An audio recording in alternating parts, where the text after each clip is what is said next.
Hi everyone, welcome back to PC Error Detective. Today I'm going to show you how to get to Advanced Startup in Windows 10 so you can access troubleshooting tools and recovery options easily.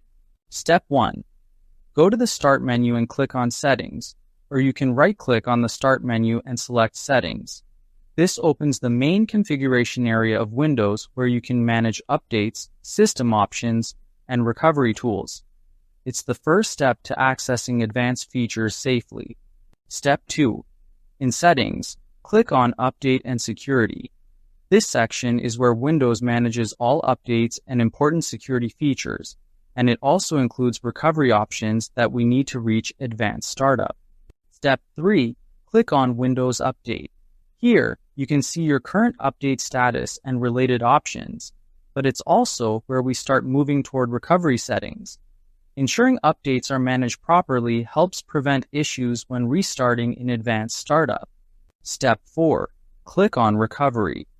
This option provides tools to reset your PC, go back to a previous version, or access Advanced Startup for troubleshooting.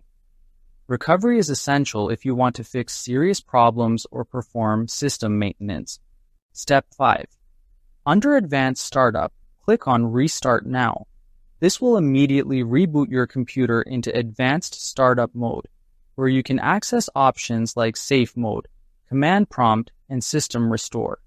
It's the gateway to all advanced troubleshooting features. Thank you for watching, and don't forget to subscribe to PC Error Detective for more helpful Windows tips.